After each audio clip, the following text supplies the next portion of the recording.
The Kings start out their 6-game road trip with a brutal one. An absolutely brutal game against the Orlando Magic, 121-91. This was just a sorry effort. And I actually want to start this one out by playing a little clip from the end of my recap of the Blazers game. So here you go. So hopefully this was the start of some good vibes going into this road trip and the start of figuring something out with Keon Ellis actually being in the starting lineup. That's the big thing. Don't let this just be a one-off game. I understand that it very well could be, but that's not going to stop me from being very happy about the win because the team played very well on both ends of the court. So hopefully they can actually take this momentum. Don't let this be a one-off game, right? Don't let this be a one-off game. And it's the hope that kills you. Like, no matter what this team does, when they have a game like they did against Portland where they play so well and they're so connected and everything's going well, it's always going to give me hope. No matter how many times they get blown out by 30 against the Magic, for some reason, I'm always going to maintain that hope when they win the next game. For some reason, that's just, the chokehold that this team has on my life. But it really is the hope that kills you, because I have that hope. Maybe the Kings can finally figure something out. Maybe they can find some little bit of consistency going into the end of the season. And then who knows, they can beat anyone in the play-in. Maybe they make the playoffs. And then they come into Orlando and just get absolutely destroyed. The effort is abysmal. And we're right back to, no, this team sucks, blow it up, it'll never work. Which, I mean, I never left that train of thought. But I think these last two games are just, they're the perfect way to view this team. Of you can see the ceiling, you can also see the floor, and they're just all over the place. Before the game was cool though, because Keon Ellis gets the start over Malik Monk. That's great. That's a good thing, right? That's what needs to happen. Maybe it's because Wes Wilcox is gone. I don't know. But finally, we're starting Keon Ellis, which just felt obvious for so long. And now Wes Wilcox is gone for 2 games. And all of a sudden, we're starting Keon Ellis in 2 games. So it's kind of hard to believe that didn't come from the top somehow. But I guess hopefully this game doesn't discourage them from starting Keon, because it's not like putting Malik Monk in there was going to make this better at all. And this is why every time I advocated for Keon Ellis to get into the starting lineup, I always clarified that I didn't think it would actually fix all of the Kings' problems, because it definitely doesn't, but it's still something that needs to happen. But both games this season, the Magic, the worst 3-point shooting team in the league, both games, they catch fire from 3. And that's really always a possibility because of just the matchup between the Kings and trying to guard both Paolo and Franz Wagner at the same time. And so having to guard Paolo and Franz, you have to load up on the interior, and then they can spray out and they'll get open looks. And so if they knock those down, it's always going to be tough for the Kings. It's a really bad matchup for the Kings. And so if that's what happened, it wouldn't necessarily be as frustrating. I mean, it would still be frustrating, but that's not really what happened. The Kings didn't take away the paint. They didn't throw numbers at Paolo and Franz. They didn't do that and then give up threes. They gave up the paint and they gave up threes. There was no defense anywhere. The best defense the Kings played was at the free throw line. The Magic went 15 for 24 on free throws. Against the Trailblazers, the help was there early, it was there often, everyone was helping the helper, and that was nowhere to be seen in this game. An abysmal effort. The initial help wasn't there, so there wasn't even a chance for the Kings to fly around defensively and try to close out to shooters. They weren't giving up open threes because they were crowding the paint. They were giving up open threes just because they were standing around, and they were also letting Paolo get downhill too easily. And I think one of the reasons for that might be because you have Keon guarding Franz Wagner, and that's an awful matchup. I, of course, understand why they tried to go with that matchup, because Keon's your second best defender, so you put him on their second best offensive player. But the strength differential, the height differential there was just way too much, and so Franz got multiple opportunities inside of where the Magic throw over the top, and Franz gets an easy bucket. But what it also does is it prevents Keon from being as much of a help defender. So Keegan guarding Paolo, he can't be as much of a help defender. Keon guarding Franz, he can't be as much of a help defender. So then everything falls on DeMar, Levine, and Sabonis to be the help defenders against Paolo getting downhill and against Franz with a massive mismatch against Keon Ellis. And it was a brutal defensive game, especially for Zach LaVine. And it definitely wasn't completely down to this, but I think one of the things that was successful that the Kings did against Portland was Zach LaVine's guarding Shaedon Sharpe, and Shaedon Sharpe has the ball in his hands a lot. And I think when Zach LaVine is guarding on ball, he's a lot more locked in. And I think that same can be said for a lot of players. Like we saw that with De'Aaron Fox a ton, where when Fox was guarding on ball, he was a great defender. When he was off ball, he could fall asleep a little bit. I think it's the same with Zach LaVine. And then on the flip side, you have Keon Ellis, who guarding on ball is not Keon's best trait. He can do it well, but not necessarily against Franz Wagner because that's such a mismatch. Keon's best trait is as an off-ball defender, getting into the passing lanes, being that help defender, and coming up with strips. And so against Portland, when you have LaVine on Shaedon Sharpe, you're just letting Keon kind of roam around and get a career-high 6 steals. LaVine gets to lock in because LaVine has the tools, like physically and with his quickness. He has the tools to be a good defender, so one-on-one, his screen navigation isn't good, but one-on-one, he can be a good defender. And so I do think putting LaVine on Franz would have been the better idea. Not that that would have made all that much of a difference probably in this game, but I do think it probably would have gone slightly better, at least, because LaVine is a bigger, stronger guy against Franz, and that allows Keon to be the help defender. But that's just one small change that, again, probably would not have had that much of an impact on the overall game if the Kings were still going to put up this type of effort. Because the defense just wasn't getting set. Early on, they weren't getting set against Paolo, and they were letting him drive by so easily, and the help was not there.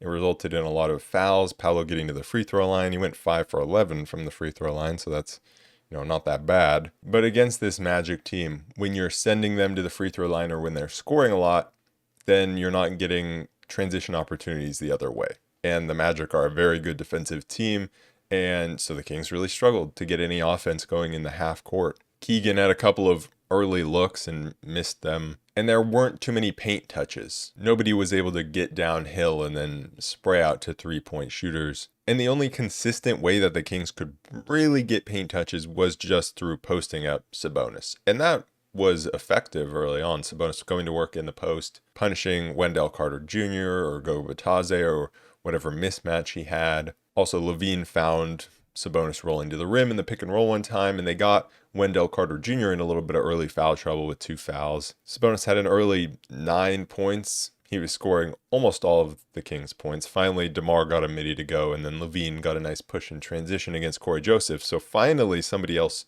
scored, but it took a very long time for anyone outside of Sabonis to score the ball. And on the other end, the paint defense was just brutal. Whether it was Paolo getting downhill and getting to the free throw line, them throwing over to Franz, over Keon Ellis, or just going to the pick and roll with anybody, really. Contavious Caldwell-Pope, I think, threw a lob to Goga Bitadze early on. They had a couple of lobs out of the pick and roll. And so even when it wasn't Paolo or Franz, the Magic were still getting downhill, still getting early paint points. And so it was just very disappointing to see the lack of paint defense when that obviously had to have been the emphasis coming into this game, is defending the paint against the worst three-point shooting team in the league.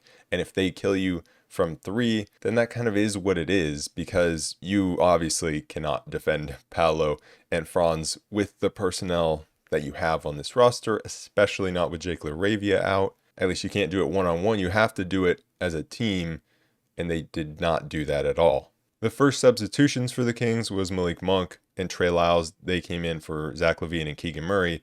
Franz also went out at that same time, and so you have Paolo in the game being guarded by Trey Lyles. And I was a little worried about that at first, but Trey Lyles stayed in front and Paolo just settled for some shots. He did make a 1-step back 3, but he was settling for shots. And with Franz out, the Kings also started just forcing the ball out of Paolo's hands. He got it in the mid-post.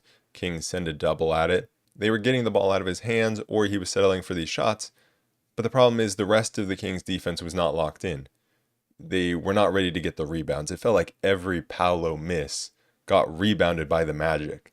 And that hurts so much, because you're like, finally we stopped Paolo. Finally He settles for this shot. He didn't get inside. He didn't get to the free throw line. That's an absolute win. And then you can't come up with the rebound. And then the one where we doubled him in the post, he just swings to the corner. For some reason, DeMar is not ready to rotate out, even though clearly we're doubling Paolo, so there's going to be a pass. But DeMar is just not ready to rotate out to the perimeter, and they get an easy look from three. DeMar did finally get his offense going a little bit. He started knocking down some middies. But then the thing that really killed the Kings. I mean, the first stretch of this game was awful. Don't get me wrong. It was 31 to 19, I think. But then you have this group of Malik Monk, Zach LaVine, Keegan Murray, Trey Lyles, and Jonas Valanciunas. And they're going up against the Magic bench. Without Paolo, without Franz. This is where you can make your run. This is where you can lock up this Magic team where they have just zero offense. And what do? They turn the ball over. They allow the Magic just to get easy buckets in transition, even off of just misses from the Kings. They were allowing the Magic to run the other way. Easy bucket after easy bucket, not rebounding the ball. Everything's just spiraling out of control against the Magic bench. And Malik Monk kind of tries to stem the tide, and he just pushes in right into the Magic defense super quickly, turns the ball over, and they go right back the other way. And then Monk missed 2 free throws. I mean, everything that could go wrong went wrong. Combine the Kings' complete lack of effort defensively, lack of effort on the defensive glass, with the Magic knocking down their threes. Wendell Carter Jr. knocking down his threes. He went 3 for 3. Corey Joseph came in and made 1. Caleb Houston went 6 for 7. Anthony Black went 1 for 1. And it was just a very hard watch. The Kings did win the second quarter, 25 to 23. So, they locked in a little bit, I guess. But when you are down 17 at the end of the first quarter, you need a little bit more. And Zach LaVine and Malik Monk were having brutal games defensively. Even Markelle Fultz came in and he wasn't prepared to be the help defender. And LaVine did get a nice and one, but he had some bad turnovers. Malik Monk had some bad turnovers. Markelle Fultz was just forcing up shots. It was his return to Orlando. And, he had his family there, some family there. So I feel like he just came in and wanted to make something happen. But he was just forcing bad shots. Finally, the Kings did get some offense. Keegan had a very nice second quarter. He had a couple of blocks, had some nice drives inside. He had one where he had very nice footwork and hit a reverse layup. And then finally, DeMar hit the Kings' first 3 of the game. And DeMar caught fire. I think he scored 12 points in that second quarter to keep us in the game. And there were some nice defensive moments. Keegan, like I said, with a couple blocks. LaVine also had a nice stop on Paolo one-on-one. And so that's kind of what I'm talking about, where Zach LaVine can stop a guy one-on-one, even if, it's Paolo, but Zach LaVine's a strong guy, and he held his ground, and he got a stop. And he did a similar thing against someone else in one of these past games, where he's defending a bigger guy in the post. So LaVine has shown that he can defend bigger guys in the post, which is why I felt like he should have been the one guarding Franz. But then there were still some of these defensive lapses, one where Keon gets switched onto Paolo, and the help comes as Paolo drives, and they force a kick out. And that was much better than what happened in the first quarter. In the first quarter, they just would have let him get right to the rim, and Keon would have had to foul him or something. But the help comes, and I thought Trey Lyles was actually pretty solid defensively, coming in guarding Paolo, and his help defense and rebounding were very good. But then everyone just leaves Paolo. He kicks it out, and everyone just leaves him. He catches the ball wide open under the rim, and Keon has to come over and desperately foul him. But the Kings were slowly inching their way back into it. With DeMar knocking down his shots, Kings started drawing some fouls. They got into the bonus pretty early on in the second quarter. And it felt like, okay, maybe the Kings have a chance. They've settled down since the first quarter. And then there was a complete breakdown on a few possessions in a row where Franz Wagner gets an open midi because Sabonis got switched onto him. There's a cross match. Then DeMar comes down, throws an awful turnover. Paolo comes down, hits a mid-ranger. Sabonis sets a moving screen. And then DeMar fouls Paolo on the next possession. Or he fouled Franz, sorry.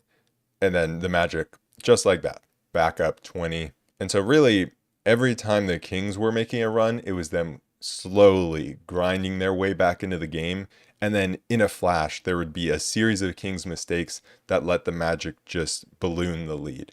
So the Magic were able to go on these, 6, 7, 8-0 runs super quickly, while the Kings had to like really slowly over the course of minutes grind their way back in just to even get within like 10 or 12 points. They did go zone once they went down 20, brought Devin Carter in, and it was super disappointing that Devin Carter immediately gets injured. I mean, he gets a steal, he gets Malik Monk going the other way, who finishes, but he injures his shoulder, his right shoulder, which is not the one that he recently had surgery on, but it is one he had surgery on previously. So that's not good. He played like 30 seconds. Was a +2 in this game, though. But that was super disappointing because it felt like a game that he was going to get a lot of minutes in with how poor the Kings had been playing up to that point. Felt like one where he was going to get some significant burn, especially when the Kings go to this zone defense. That's somewhere where I felt like Devin Carter could have thrived, and we saw that just in one possession. And the zone defense did take away the middle of the floor, and that's what the Kings needed to do. And the Magic were forced into 3-point shots from the wing, and they started missing some. And so it was pretty much just the Kings finally finding a way to take at least one thing away. Even if you were giving up some 3-point looks, you're finally taking away the middle of the floor. And DeMar had a nice and one. He had 18 points at halftime, and it let the Kings go into the break on a little bit of a high, that zone defense, plus DeMar playing really well. They were only down 15, so, a manageable deficit, one where they could have come back from. And it looked good early in the third. Keegan knocked down a 3 after he had struggled with his shot in the first half. DeMar knocked down a 3, but it was the defensive end where the Kings were just not able to get stops. Like Paolo gets a mismatch against Keon Ellis, and DeMar is there for the help, but he doesn't execute it well. The timing was good. He was there in time, but he really just did not take away the lane for Paolo, and that happened multiple times. And then, it was DeMar's turn to get roasted defensively. In the first half, it felt like it was a lot of Levine, a lot of Monk. Then in the third quarter, it was DeMar. And the Kings were just not able to get enough stops to come anywhere close to trying to make a comeback. Because anytime the Kings would score, it was either Paolo driving inside, drawing fouls, or Franz Wagner going at Keon Ellis. Wendell Carter, because he had made a couple of threes, was pump faking, getting Sabonis in the air, and then driving by. And Keon had to foul him and picked up his 4th foul pretty early in that third quarter that forced Malik Monk to come in early. And the Kings had 5 fouls to the Magic's 0 in the third quarter at the 7:04 mark. And from there, you could tell, things just got desperate. Sabonis got so desperate to carry this team offensively because no one else could do anything. Levine was stepping out of bounds. And so Sabonis was just trying to go inside and go up against 2, 3 players and try to rebound every miss. And you could just tell he got so desperate, started chucking up a 3, a mid-range early in the shot clock. He was just trying anything. But it just got worse and worse and worse. Eventually to the point where you're down 32 and you're putting in Doug McDermott. And, he only needed 11 straight threes from McDermott to take the lead in this game. And he knocked down that first one. Magic call a timeout, like, here we go. Doug McDermott about to hit 10 more threes after this. We're coming back. And he did hit another one at the end of the third quarter, but obviously, that was going nowhere. And the fourth quarter got so bad that Jay Crowder got some minutes and he was just pulling up from 3. He just wanted to get some shots up. The only guy that did some cool stuff in garbage time was Isaac Jones. He had a couple of nice post moves, a couple of nice seals to get Markelle Fultz driving lanes to the rim. Also had a nice reverse putback dunk. But just a brutal game. One of the worst that we've seen this season. But that's what we've been seeing a lot from this team recently, where, maybe they'll have a good win or 2 and then they'll have just horrendous losses in there. There's no consistency. When this team clicks, I'm sure in their upcoming games, they'll have some games where they click again and have some amazing victories, and that'll, pull me back in, and I'll be like, man, if they can just keep doing this again and again, imagine you make a play-in game, and if you play like this, you can win that play-in and you can make the playoffs, but the consistency is nowhere even close to there. And it's kind of funny just looking at the box score. All the starters, -22, -15, -35, -34. And then there's Keon Ellis, who's only a -3. Obviously, that doesn't really mean anything, but it's just kind of funny.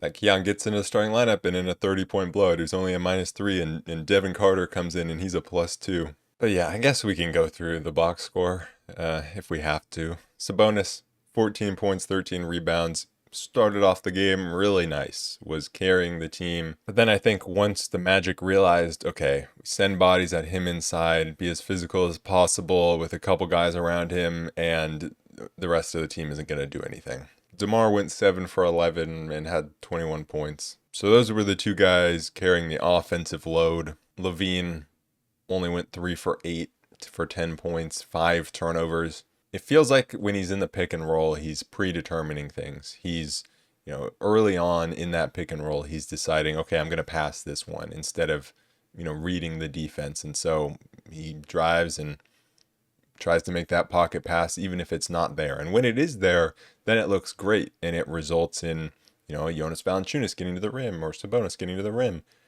But when it's not there, then it results in a turnover. And it's just like a toss-up of whether the defense is reading that or not. Because LaVine himself is not reading the defense, is what it seems like. But it was another frustrating game from LaVine where the other team takes away the transition opportunities, and then he's not able to get any offense in the half court. Keegan had 9 points, 3 blocks, and then Keon just like zeros across the board pretty much. Lyles off the bench had 4 points and 8 rebounds, was one of the better Kings, I thought, especially defensively, and his rebounding definitely stood out. But Monk really struggled. He had 9 points, but 6 turnovers and only 2 assists. And the only other cool thing from this box score is Isaac Jones going 3 for 3 and scoring 6 points, which he always seems to do when he comes in garbage time. He's always the only source of offense. You just get it to him in the post when the rest of, the garbage time offense looks bad, and